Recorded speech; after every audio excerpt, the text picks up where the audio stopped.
Well, hi again. Welcome to my latest video.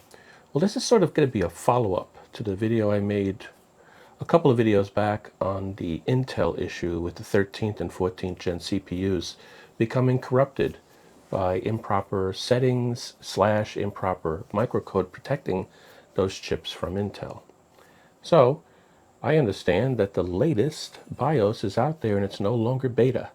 So it has the new microcode in it, and it's obviously been tested enough to, at least bring the manufacturer of this motherboard up to comfort level, which is ASUS. And what I'll do on this video is we're going to update the BIOS again. I'm not going to go into a lot of detail this time.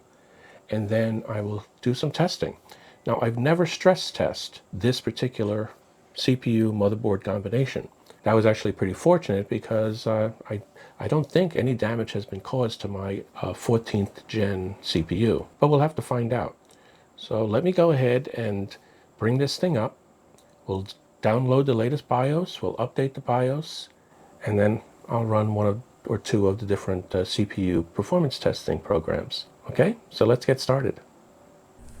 Okay, let me turn this thing on. I gotta get the power supply on first. Then we'll do the power switch. There we go.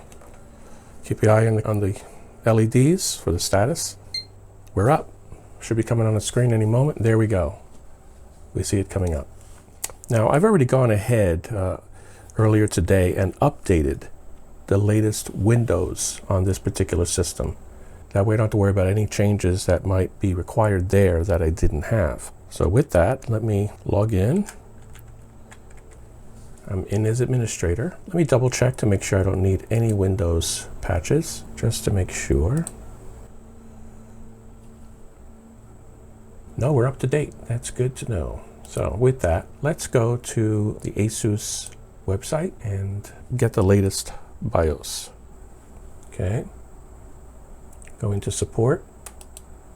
Come down to motherboards, family, which is my ProArt. Most recent one there, that's what I have. All the way down to the bottom, there it is. The Z790 Creator Wi-Fi. Okay, let's go into drivers and utilities. Let's go into BIOS and firmware. And there we go. The newest version is 2504. About a week ago, this said it was in beta. Now it doesn't, which means that all the testing has been completed. So let me download this BIOS. Looks like it's already down. I like to open it up in a folder. So that's what I always do. I can reduce that. And I've got to extract it first. Extract all. It extracted it. It created a new folder. The uncompressed version of it. I'll leave that there for now. I'll delete those later. And now I'm going to put this particular file onto my Scratch USB, and we'll take it from there. Okay, I now need to insert my USB stick. Let me come over here, reach back around.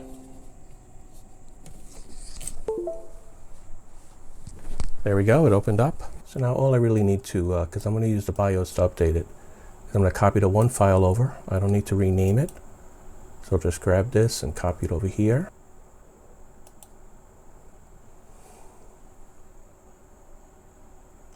And it's done. I will close this for now.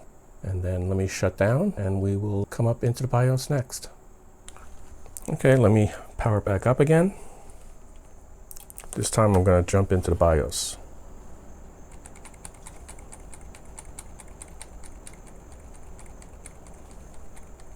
And there we go. We're now in the BIOS, and it currently has 2402, the BIOS version. That's the one I loaded in the last video about this topic. So what I will do is go over to the tools, but I have to go into advanced first. And go into the tools, and then I will do BIOS update. I want this one here, the 14997, that's my USB stick. And sure enough, there's the newer version of it, the 2504. So that's what I want to put in there. I don't have BitLocker, so do you want to read this file? Yes.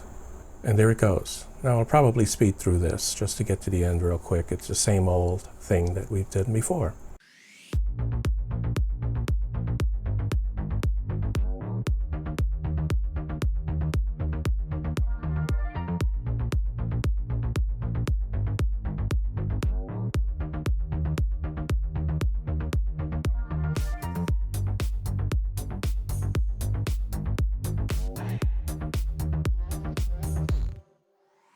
Okay, so now it's rebooting. I didn't have to hit that button, it just timed out after a few minutes. So we'll see what we get here. I see the amber light on, which means that it's training the memory. Now it's white, that's good. It beeps with a green light, so we're good. Let me see, can I hit delete?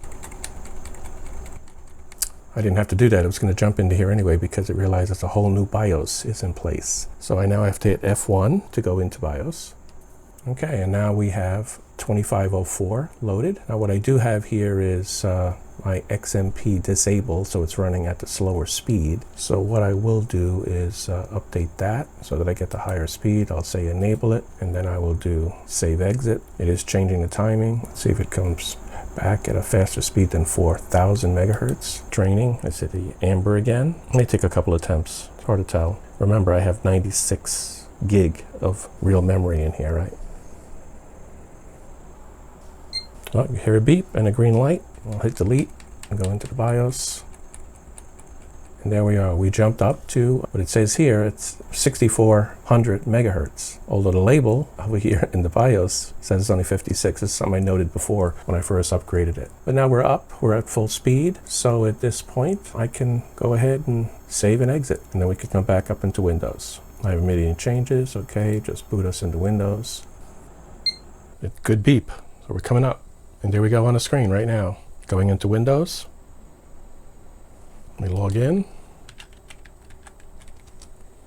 And we're in. We're in Windows.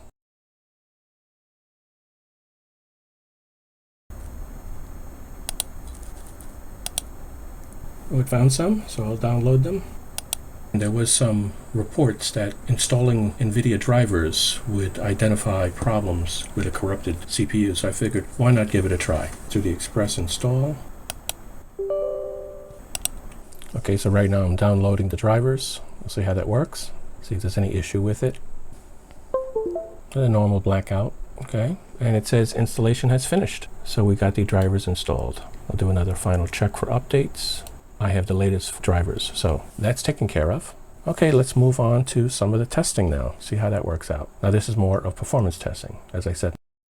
Okay, let me start by running CineBench, R23 in my case. I'm going to do the multi-core.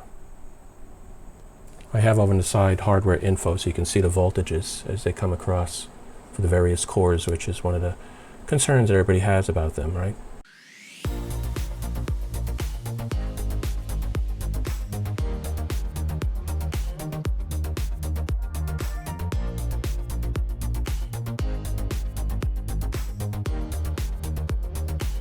Okay, the all-core test is done. Score of, what is that, 35,469. Looking at the cores, the voltages look okay. I did have one core that did hit 91 max. You know, that of all the cores, just one hit that high. Another one was 88 was the next highest one. So again, I don't have the final thermal solution on this. I originally planned on not running this test until I had it with the full custom water cooling enabled. So let me move on to the next test. Okay, let me try the CineBench in single core. Let's see if that makes much difference here. There had been reports that also single core was the one that was more problematic when you had a corrupted CPU silicon.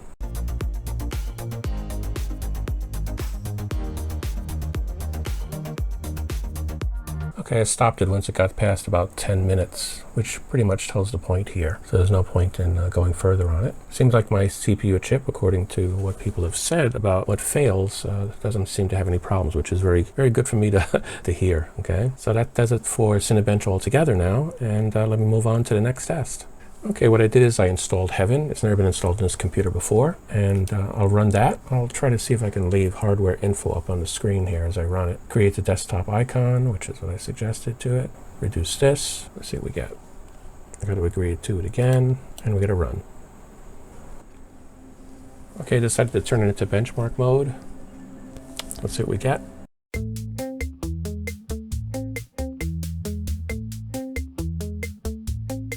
Okay, it's all done. Pretty good score, obviously. I got a fairly fast GPU and obviously a fast CPU. I was just trying to stress the CPU though more than anything else, but I'll get out of this for now. We'll see what the temperatures and voltages look like.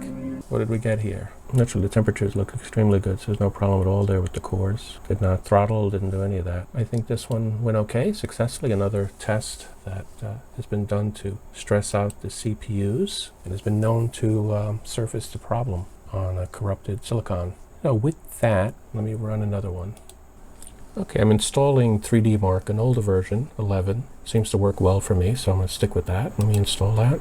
Let me make sure it's on basic. I'm going to go ahead and just run the benchmarks for only. See what we get.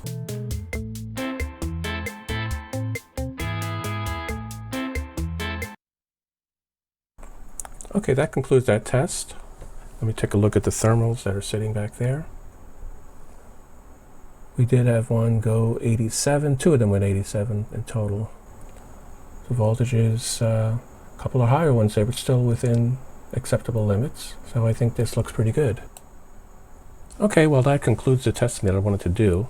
It looks like my CPU is good. It didn't receive any damage for the short time it had been used before the firmware and the microcode were updated in this most recent update. Hopefully we're good going forward. It's too bad I don't have results from the earlier. I think that it's still a high-performing system, and I'll do some comparison with it once I have it in its final case with its final cooling solution. Anyway, thanks for watching.